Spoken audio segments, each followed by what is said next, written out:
بسم اللہ الرحمن الرحیم۔ اللہ کے پیارے نبی پیارے رسول صلی اللہ علیہ وآلہ وسلم نے ارشاد فرمایا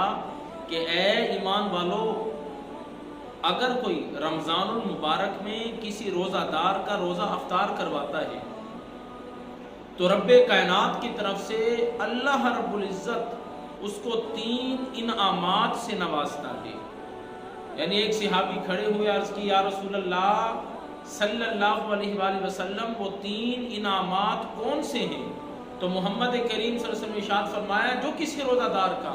روزہ افطار کروائے تو پہلا انعام جو رب کی طرف سے اس کو ملتا ہے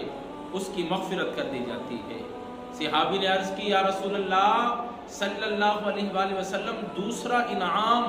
جو اللہ کی طرف سے اس کو ملتا ہے وہ کون سا ہے؟ تو محمد کریم رؤوف الرحیم علیہ الصلاۃ والتسلیم نے کیا ارشاد فرمایا کہ دوسرا انعام جو رب کعبہ کی طرف سے رب کائنات کی طرف سے اس کو ملتا ہے وہ یہ ہے کہ اس کی گردن کو جہنم کی آگ سے آزاد کر دیا جاتا ہے۔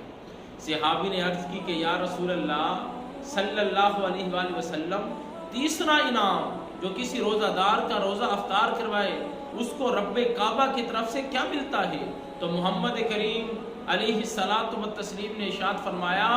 کہ اے میرے غلاموں، اللہ رب العزت کی طرف سے تیسرا انعام اس کو یہ ملتا ہے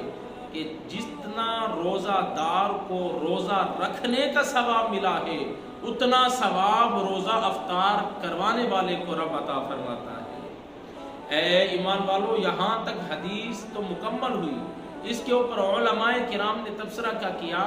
کہ یہ جو تیسری بات محمد کریم صلی اللہ علیہ وسلم نے ارشاد فرمائی کہ جتنا ثواب روزہ دار کو ملتا ہے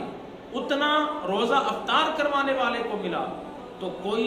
لوگ کسی کے ذہن میں یہ بات بالکل نہ آئے کہ ہم بس روزہ افطار کروائیں اتنا ثواب تو ہمیں مل جائے گا، یہ صرف جہالت ہوگی۔ اے ایمان والو، روزہ افطار کروانے سے صرف ثواب ملتا ہے، لیکن جو فرض اللہ نے ہم پر ادا کیا ہے، ہم پر فرض کیا ہے کہ